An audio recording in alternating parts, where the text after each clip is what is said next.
This story is titled, My Fiancée Mocked My Intimate Performance to Her Parents, Ridiculing My Masculinity.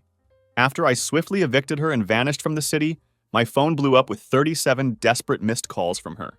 Hey everyone, I'm Thomas Anderson, 33 years old, and until recently, I thought I had a pretty good life. My wife Elizabeth, 31, and I have been married for 6 years, together for a total of 8 years. I used to be a college athlete, playing rugby back in the day, something that gave me confidence and a sense of identity. Now, I work as a regional operations manager for a medical equipment company.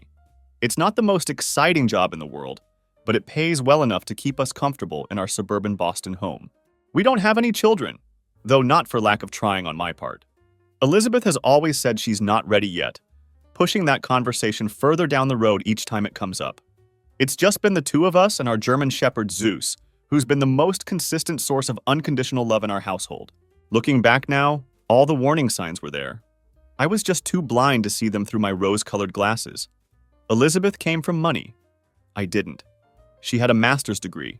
I had work experience. She had strong opinions about everything, while I just wanted a peaceful life. That dynamic established itself early in our relationship, but I never saw it as a problem. I kept telling myself that marriage is about compromise, not realizing that somehow I was always the one doing all the compromising. On paper, our life looked perfect. We had a nice house in a good neighborhood, 2 cars in the garage, and took vacations twice a year, always to places she chose. But beneath that picture-perfect surface, things had been deteriorating for a while. Sex became less frequent over the years, and when it did happen, it felt mechanical, like she was just checking a box on her to-do list. I tried talking about it a few times, but she would either get defensive or say I was being needy. Eventually, I stopped bringing it up altogether. It was a Tuesday night at my in-laws' place when everything changed. We were there for one of those mandatory monthly dinners that Elizabeth insisted we attend. Her dad, 64, is actually a decent guy. Retired military, always treated me with respect, and taught me how to smoke a proper brisket. We'd talk sports or politics while Elizabeth and her mom did their thing in another part of the house. Her mom, 61, however, is a complete nightmare. She's the type who criticizes everything, from how you hold your fork to how you park your car. Nothing is ever good enough for her. Looking back, I should have seen that as my first clue about how Elizabeth would eventually turn out. That night seemed like any other. We had just finished dinner, some fancy duck dish that her mom spent the entire meal humble bragging about. Her father suggested watching the hockey game, but her mother shot that down immediately with one of her trademark looks. Instead, we were all sitting in the living room, making small talk about neighbors I've never met, and people from Elizabeth's childhood I couldn't care less about. I stepped out to grab some ginger ale from the kitchen, thinking I could at least enjoy my favorite drink if I had to endure more mindless chit-chat. As I approached the kitchen, I could hear them talking around the corner. They thought I was still in the living room with Elizabeth's father, whose hearing aid was turned down anyway. "He's such a joke in bed, Mom, I swear," I heard Elizabeth say, her voice casual and dismissive. "I have to fake it every single time." Then came the laughter. Not just any laugh, but that specific kind that makes your stomach turn. Her mother's laugh was sharp, like they were sharing some inside joke at my expense. I froze mid-step, the fridge door half open, the ginger ale completely forgotten. I couldn't move. It felt like someone had just punched me in the gut. "At least you married someone with a good job," her mom replied, her voice dripping with condescension that made my blood run cold. "Your father wasn't exactly a stallion either, but he provided. That's what matters in the long run." "Yeah, I guess," Elizabeth sighed. "I just wish I didn't have to close my eyes and think about Brad Pitt every time." More laughter followed, making me feel physically ill. "It's like he has no idea what he's doing down there," my wife continued. "I've tried dropping hints, but he's completely clueless." I stood there, finally grabbing that ginger ale with a hand that suddenly felt numb. I was completely frozen otherwise. The world around me seemed to fade away, all the sounds in the house becoming distant under the weight of those words. My grip tightened around the cold bottle as I remained still, afraid they'd realize I was standing just around the corner. "Have you tried just telling him directly?" her mother asked, though her tone suggested she already knew the answer. "God, no. You know how fragile male egos are," Elizabeth replied with a dismissive laugh. "He'd probably sulk for weeks. It's easier to just get it over with and move on with my day." In that moment, I knew I should have barged in. I should have confronted her right then and there. But something inside me knew this wasn't just about starting an argument. This was bigger. This was the kind of moment that changes everything in a relationship, the kind you can't come back from. So I just listened, my chest feeling like someone had replaced my heart with a block of ice. "Men are simple creatures, honey," her mother continued, her voice taking on that know-it-all tone she used whenever she was dispensing her twisted wisdom. "As long as you keep his routine the same and throw him a bone every now and then, he'll never even question it. Your father's been happily eating the same breakfast for 40 years. They're creatures of habit." Another chuckle, another wave of disgust washing over me. "True, and he is good for some things," Elizabeth admitted. "He fixes stuff around the house without complaining, and he did get that promotion last month. The money's nice." "See, focus on the positives," her mother encouraged. "No marriage is perfect." I silently backed away from the kitchen, abandoned the ginger ale, and went straight to the bathroom, locking the door behind me. I stared at my reflection in the mirror, but my face was expressionless while my mind raced a mile a minute. 6 years of marriage, 8 years together, and this is what she really thought of me. It wasn't just that I wasn't good in bed, that would hurt anyone's ego, but the casual way she dismissed me as a person, the way she talked about me like some trained pet that she'd settled for. Here was the truth I never wanted to face. The woman I'd built my life around thought I was a joke. Her mother was teaching her how to manage me rather than respect me. I splashed cold water on my face, dried it off, and made a decision. I wouldn't confront her, not tonight. Tonight I would watch, really watch, and see my marriage for what it truly was, not what I'd been pretending it was. I returned to the living room with a fake smile, the kind that doesn't reach your eyes. No one noticed. Elizabeth and her mother came back a few minutes later, laughing about something else entirely. I sat there nursing my ginger ale, really looking at them, at her, perhaps for the first time in years. Elizabeth was objectively beautiful. That hadn't changed. Long dark hair, green eyes, the kind of figure that turned heads. But as I watched her laugh with her mother, I saw something I'd been blind to before. A certain coldness around her eyes, a calculating quality to her smile. I noticed the way she would glance at me occasionally, as if to make sure I was still where she expected me to be, like checking on a piece of furniture rather than looking at her husband. The rest of the evening passed in a blur.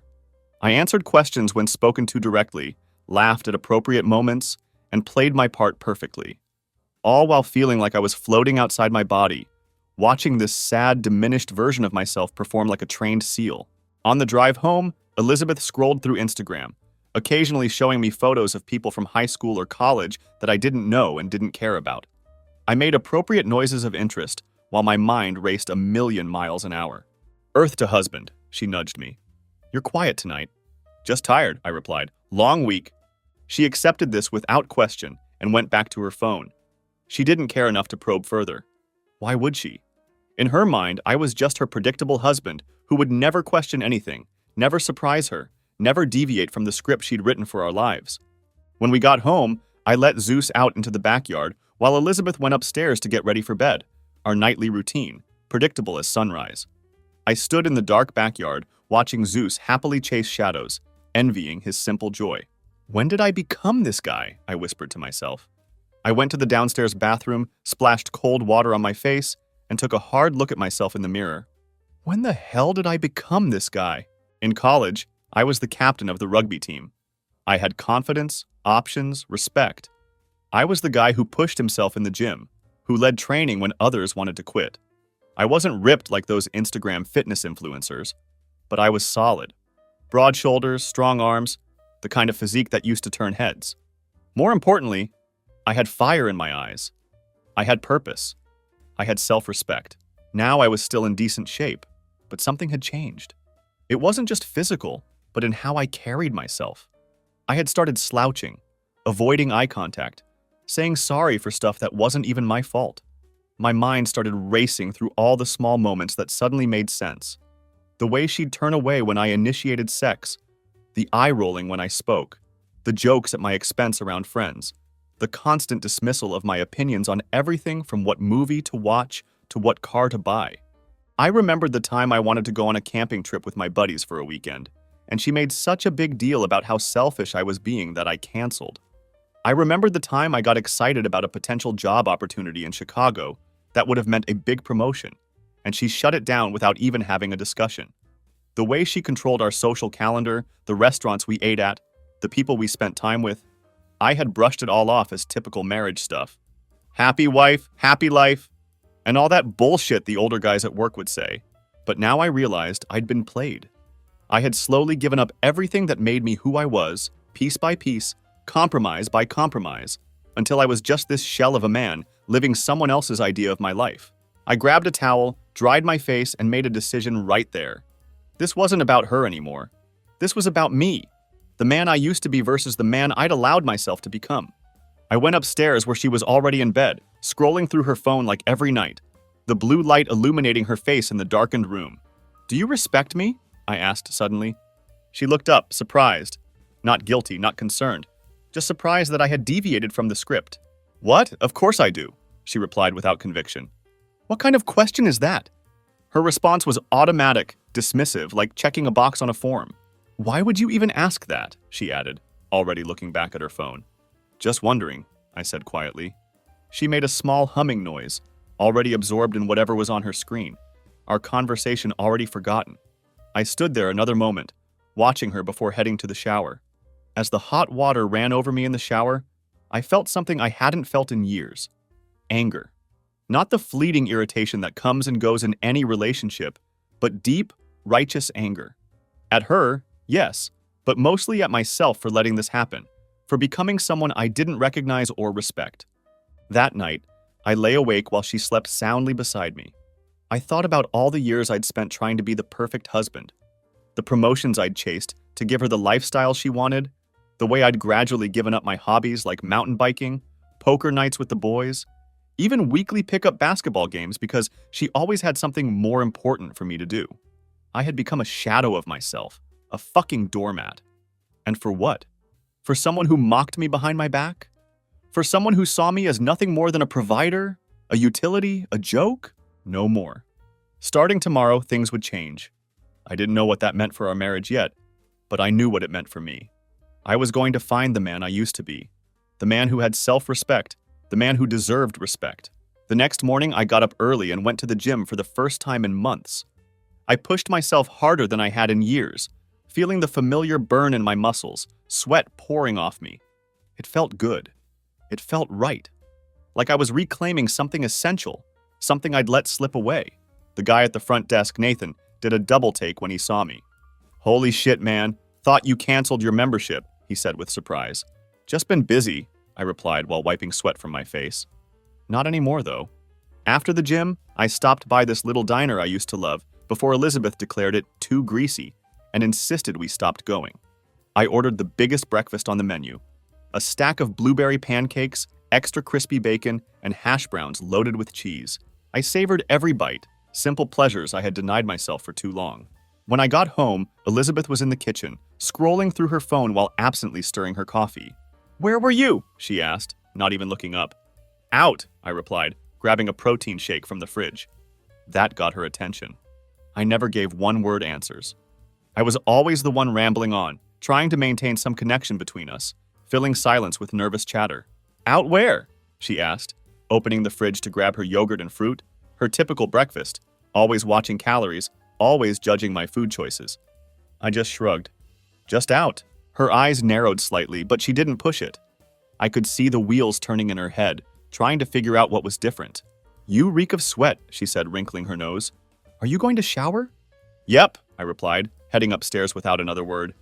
That was the beginning. Small steps at first, but significant ones. I started reclaiming pieces of my life, one day at a time.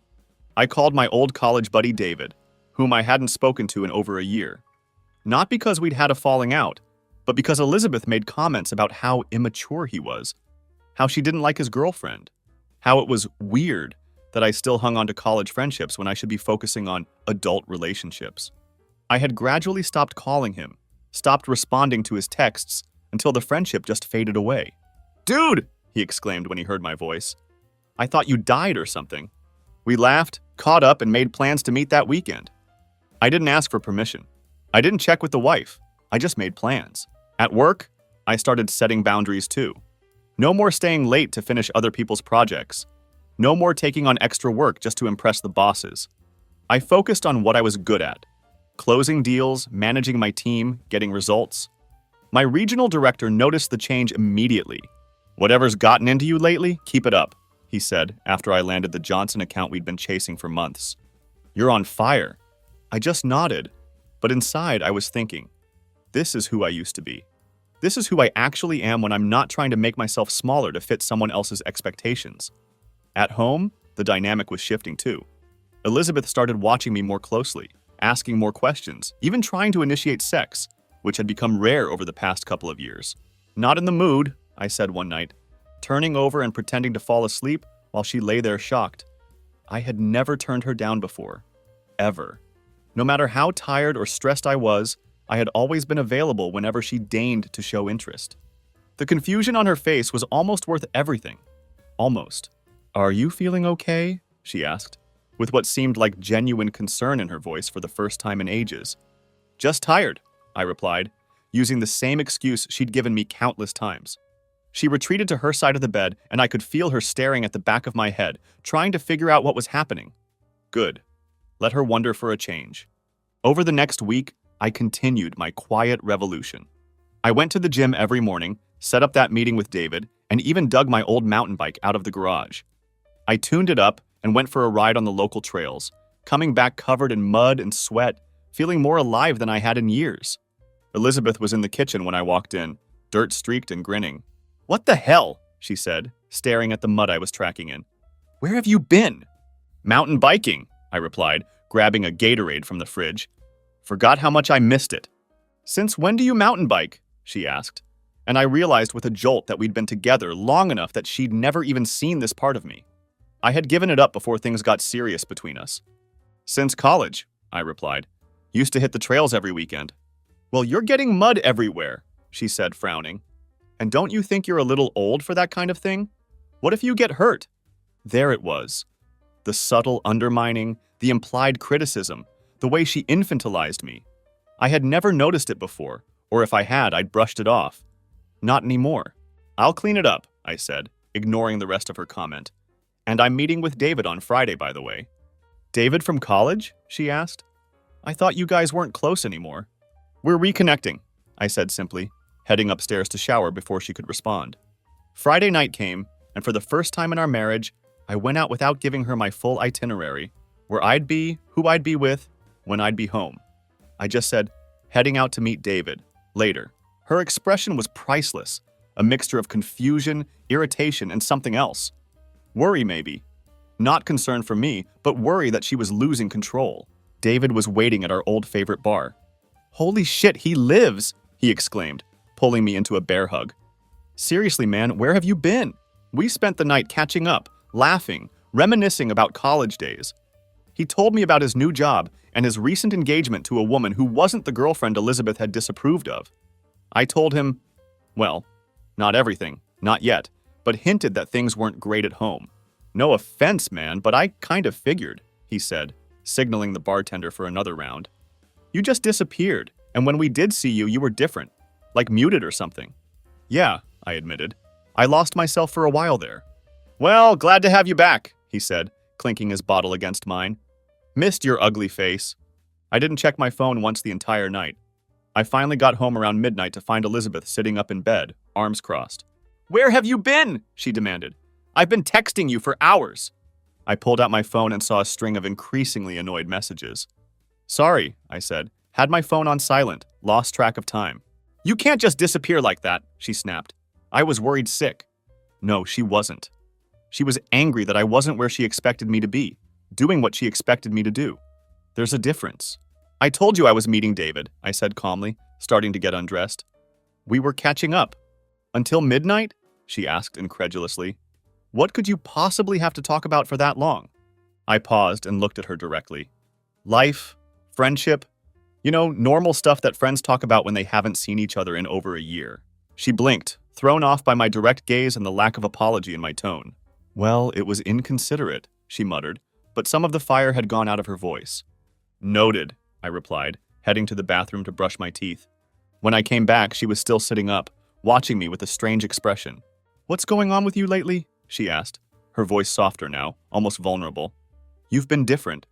For a brief moment, I considered telling her everything, laying it all out, what I'd overheard, how it had made me feel, how it had forced me to reevaluate our entire relationship. But something held me back. A sense that it was too late for that kind of honesty, that the bridge was already burned before I'd even realized it was on fire. "Just making some changes," I said instead. "Nothing major." She studied me for a moment longer, then nodded slowly, as if accepting this answer even though she didn't quite believe it. I climbed into bed, turned off the light, and closed my eyes, feigning sleepiness, though my mind was racing. I could feel her watching me in the darkness for a long time before she finally turned away. 2 weeks in, and she was starting to panic. I could sense it. She was used to controlling everything, to knowing exactly what I was thinking and doing. Now she had no idea, and it was driving her crazy. She started trying harder, making my favorite meals, wearing lingerie that had been buried in a drawer for years, actually asking about my day and seemingly listening to my responses. Too little, too late. I continued reclaiming my life piece by piece. I called up more old college buddies and set up a poker night at David's place. I started hitting the gym, not just in the mornings, but sometimes after work too. I got back into jujitsu, something I had loved in my early 20s, but had given up when she complained it took up too much time. The more I reclaimed my old passions, the more I remembered who I used to be, and the angrier I got about what I'd allowed myself to become. It wasn't just about her anymore. It was about the slow erosion of my identity that I'd not just allowed, but actively participated in, the countless small surrenders that had led me here. I started noticing other things too. The way she'd check my phone when I was in the shower, the way she'd casually interrogate me about my day, fishing for inconsistencies, the way she'd try to manage my new activities. She'd suggest that maybe I was overdoing it at the gym, or that one night a week with friends was enough, or that I should focus on my career instead of distractions. Classic control tactics that I'd been blind to before. One night, after a particularly good training session where I finally got my timing back on the heavy bag, I came home to find her sitting on the couch, arms crossed. "Are you having an affair?" she demanded as soon as I walked in. I actually laughed. The idea was so absurd. I had been reclaiming my self-respect, not looking for someone else to validate me. "No," I said, dropping my gym bag by the door. "Then what the hell is going on with you?" she pressed. "You're never home anymore. You barely talk to me. You don't touch me." I set my keys down and looked at her, really looked at her. "Why do you care?" That threw her. "What do you mean? Why do I care? You're my husband." "Am I? Because for the past few years, it seems like I'm just the guy who pays the bills and exists in the background of your life." Her face flushed. "That's not true." "Isn't it? When was the last time you asked about my day and actually cared about the answer? When was the last time you showed any interest in anything I care about? When was the last time you respected me as a man and not just some fixture in your life?" She started to say something, then stopped. For once, she had no quick comeback, no way to turn this around on me. "I have a late meeting tomorrow," I said, walking past her toward the shower. "Don't wait up." There was a meeting, of course, but she didn't need to know that I'd also been talking to a lawyer, figuring out my options. She didn't need to know I'd been looking at apartments. She didn't need to know anything about my life anymore because, for the first time in years, my life was becoming mine again. The next day at work, I closed 2 deals back to back, riding the wave of clarity and confidence that had been building since that night at her parents' house. My team noticed the change in me. The sharper focus, the stronger presence in meetings, the way I'd stopped apologizing for taking up space. "Whatever you're doing, keep doing it," my assistant said after we wrapped up a tough negotiation. "You're on fire lately." I just smiled. What I was doing was remembering my worth. When I got home that night, later than usual, though there had been no meeting, she was waiting for me. Dinner was on the table, wine was poured. She was making an effort, playing the part of the doting wife. "I thought we could have a nice dinner together," she said, forced brightness in her voice. "It's been a while since we really talked." I sat down more out of curiosity than anything else, wondering what version of herself she would present tonight. The concerned wife, the seductress, or the victim? She chose concerned wife. "I feel like we've been disconnected lately," she said, reaching across the table for my hand. I let her take it, but felt nothing at her touch. "I miss you." "Do you?" I asked, genuinely curious. "Of course I do," she exclaimed, looking wounded. "You're my husband. I love you." They were words she hadn't said in months, maybe longer. Words that once would have melted me, made me eager to fix whatever was wrong, to return to the status quo of our unbalanced relationship. Now they fell flat, empty syllables from someone who had referred to me as a joke to her mother. "What do you love about me?" I asked, taking a sip of wine. She blinked, thrown off script again. "What?" "It's a simple question. What do you love about me? Not what I do for you, not what I provide. What do you love about me as a person?" She stammered something about how I was kind, how I was a good provider, there it was, how I was funny sometimes. Generic compliments that could have applied to anyone. Nothing specific, nothing genuine, nothing that indicated she saw me as an individual rather than a role. I nodded, finished my dinner, and excused myself. "Thanks for cooking. I've got some work to catch up on." And that was that. No dramatic confrontation, no tears, no reconciliation. Just a quiet confirmation of what I already knew. She didn't love me. She loved the idea of me, the role I played in her life, the comfort and stability I provided. But not me. The next day, I signed a lease on an apartment across town. A month after that night at her parents' house, I had secured the apartment, consulted with a lawyer, and moved some money into a separate account. Not everything. I wasn't trying to screw her over financially, just enough to get by while things got sorted. Coming back from an evening workout, I found her sitting in the dark living room waiting for me. "You weren't at a meeting last Thursday," she said flatly. "I called your office." I set my keys down calmly. "No, I wasn't." "So you are cheating," she accused, her voice sharp. "I already told you I'm not." "Then where were you?" she demanded. I sat down across from her, feeling oddly calm, like I was having an out-of-body experience, watching the scene play out from above. "I was looking at apartments," I said simply. The color drained from her face. "What?" "I'm moving out." She stared at me like I'd suddenly started speaking a foreign language. "You can't be serious." "I've never been more serious about anything in my life." "Because of what?" she asked incredulously. "Because I asked where you were? Because I expect my husband to come home at night?" I leaned forward, elbows on my knees. "No, because I heard you." She blinked, confused. "Heard me what?" "That night at your mother's house, about a month ago. I heard what you said about me." Recognition dawned in her eyes, followed quickly by panic. "I don't know what you're—" "He's such a joke in bed, Mom. I swear I have to fake it every time. Ring any bells?" Her mouth opened, then closed. "And then there was something about closing your eyes and thinking about Brad Pitt, I believe." She swallowed hard. "You weren't supposed to hear that." I actually laughed. "Clearly, but I did. And you know what's funny? It wasn't even what you said that did it. It was how you said it. Like it was something you'd said 100 times before, like mocking me behind my back was just a normal part of your relationship with your mother." "It wasn't like that," she protested weakly. "It was exactly like that. And it made me realize something. You don't respect me. You probably never have. And I've spent years trying to earn the respect of someone who was never going to give it to me. That's on me. But I'm done now." She was crying now, tears streaming down her face. But I felt nothing. Not satisfaction, not guilt, not anger, just peace. "You can't just throw away our marriage over one comment," she said between sobs. "It wasn't one comment," I explained calmly. "It was years of comments, years of eye rolls, years of dismissal. That one comment just helped me see it clearly. It was the wake-up call I needed to finally recognize the pattern." I stood up. "I've signed a 6-month lease on an apartment. It's paid through next month. I'll be sleeping in the guest room until I move out this weekend." "This weekend?" she whispered. That's in 2 days." I nodded. "I know when the weekend is." As I walked past her toward the guest room, she grabbed my arm. "Please," she said, looking up at me, mascara running down her cheeks. "We can fix this. We can go to counseling. I can change." For a brief moment, I felt a twinge of something. Not regret exactly, but a kind of sadness for what could have been if we'd met as different people, if we'd been able to truly see and respect each other. But then I remembered her laughter, her mother's laughter, and the feeling passed. "I'm not interested in fixing this anymore," I said gently, removing her hand from my arm. "I'm interested in fixing me." "What does that even mean?" she asked, her voice small. "It means I let myself become someone I don't recognize or respect, all in the name of making this marriage work. But a marriage shouldn't require me to erase myself. A partnership should lift both people up, not diminish one for the benefit of the other." "I never asked you to change," she protested weakly. "Didn't you? Every time you rolled your eyes when I talked about something I cared about.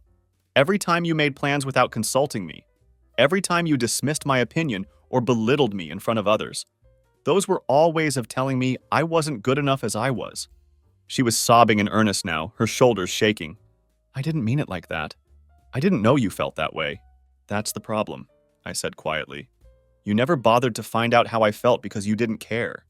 The next 2 days were excruciating. She vacillated between anger, tears, and desperate attempts to convince me to stay. She brought up our history, our good times, all the reasons we were meant to be together. She promised to change, to go to therapy, to be a better wife. But the more she talked, the more I realized something. Not once did she actually apologize for what she'd said. Not once did she acknowledge how deeply she'd hurt me. It was all about her fear of losing me, not about my pain. And that more than anything convinced me I was making the right choice. Moving day came quickly. I didn't take much. Just clothes, personal items, and a few pieces of furniture that had been mine before the marriage. I figured I'd come back for the rest once I was more settled. Zeus was the hardest part. I loved that dog like a child, but the apartment I'd found didn't allow pets. I knew I wasn't in a position to properly care for him while rebuilding my life, so I left him with Elizabeth, with the agreement that I could visit him regularly. Saying goodbye to him, seeing his confused expression as I packed my things, nearly broke me in a way that leaving my wife didn't. Elizabeth didn't cry when I left. She stood in the doorway, arms crossed, a stony expression on her face. Pride or shock, I couldn't tell which. Maybe both. So that's it? She asked as I loaded the last box into my SUV. 8 years together, and you're just gone. I paused and looked back at the house we'd shared. I realized it had never really felt like mine. Always her taste, her decor, her rules. I've been gone for a long time, I said finally. I just didn't realize it until now. She didn't respond to that, just watched as I got in the car and drove away. I could see Zeus barking from the window as if he knew something momentous was happening. My apartment wasn't anything special. A 1-bedroom in a decent part of town, about 20 minutes from work. But it was mine. No pink throw pillows, no scented candles, no decorative signs with generic inspirational quotes. Just clean lines, comfortable furniture, and space to breathe. That first night alone, I ordered pizza, sat on my new couch, and enjoyed the silence. No one asking what I was doing. No one sighing dramatically because I wanted to watch the game. No one making me feel like I had to justify my existence. It was fucking glorious. That first week was an adjustment, of course. I had moments of doubt, moments where I questioned if I'd overreacted. But then, I'd remember how easily, how casually she had dismissed me to her mother, how she'd laughed at me, and I knew I'd made the right choice. Over the next few months, I focused entirely on rebuilding myself. I stuck to a consistent gym routine, dropped 15 pounds of fat, and started putting on muscle again. I got promoted at work after landing 3 major accounts in a row. I started dating casually. Nothing serious. Just remembering what it felt like to talk to women who were actually interested in what I had to say. Elizabeth, my soon-to-be ex-wife, tried everything. Tearful phone calls, angry texts, showing up at my apartment unannounced. How she got my address, I'll never know. Sending her friends to talk some sense into me. And even getting her dad to reach out, which was actually the only conversation I took seriously. I don't know what happened between you two, he said when we met. And I don't need to know. But I want you to know I've always respected you, son. That meant more than he could know. Thank you, sir, I replied. That means a lot, he nodded. She's a mess, you know. I'm sorry to hear that. Are you? He asked, not unkindly. I thought about it. I'm sorry she's hurting. I never wanted that. But I'm not sorry I left. He studied me for a moment, then nodded again. You seem good. Better than I've seen you in years, actually. I am. Well, he said, whatever you decide, you've got my respect. Always will. We shook hands, and that was that. The divorce proceedings moved forward. She fought it at first, refusing to sign the papers, trying to drag things out. But eventually, she realized I wasn't coming back.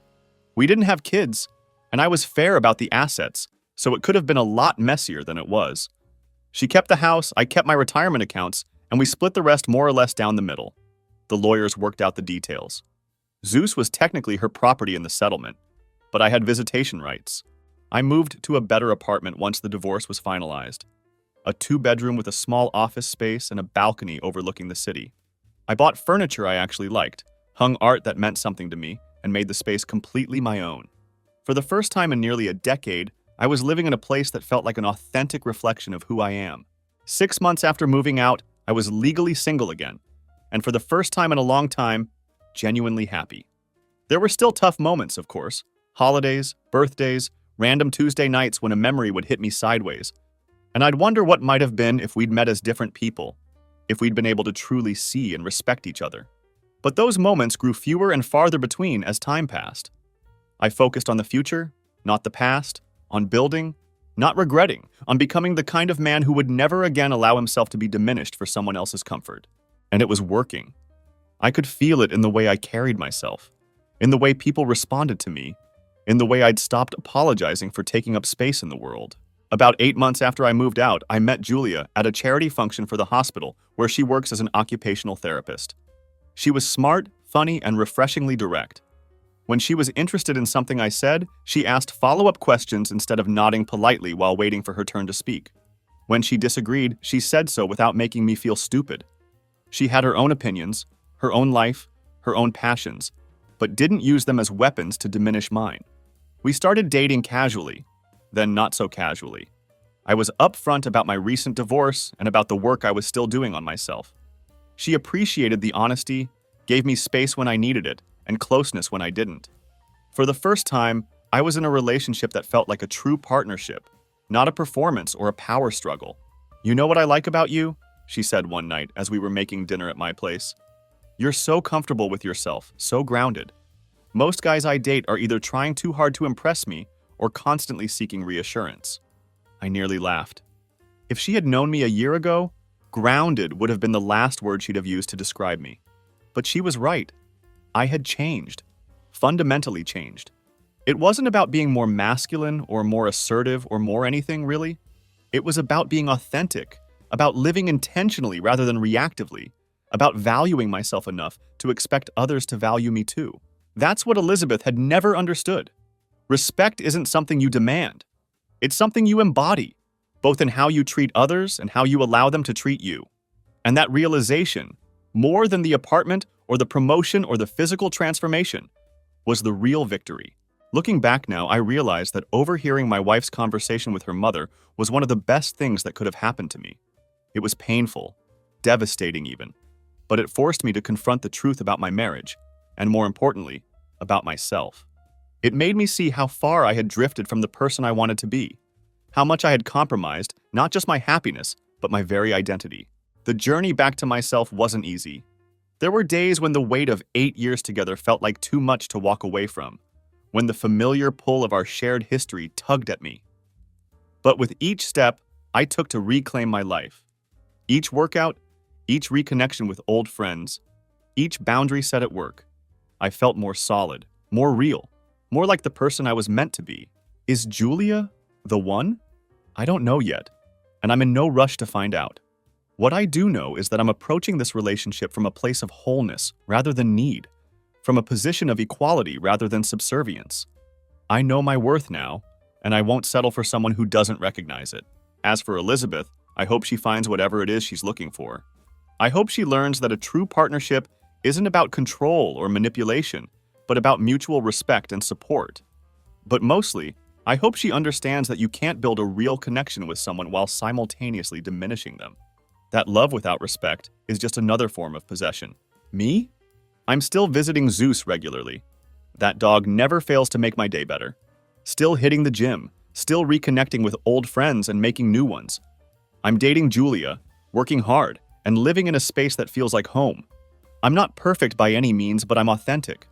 I'm not trying to be someone else's idea of who I should be. I'm just being me, the real me, fully present, taking up the space I deserve in this world. And for the first time in a very long time, that feels like enough. Sometimes I wonder if I'll ever talk to Elizabeth again beyond the necessary logistics of our shared past. Sometimes I wonder if she's capable of the kind of self-reflection that might lead to real growth. But those thoughts come less frequently now. They're no longer my burden to carry. My mother used to say that life has a way of teaching you the lessons you need to learn, often in the most painful ways possible. For me, that lesson was about self-respect, about refusing to make myself smaller for someone else's comfort, about recognizing when compromise becomes erasure. It was a hard lesson, learned the hard way. But as I stand on my balcony watching the city lights, feeling solid in my skin in a way I haven't in years, I can't help but be grateful for it. Sometimes you have to lose your way to find yourself. Sometimes you have to hear the painful truth before you can start living honestly. And sometimes, just sometimes, what feels like an ending turns out to be the beginning you've been waiting for all along.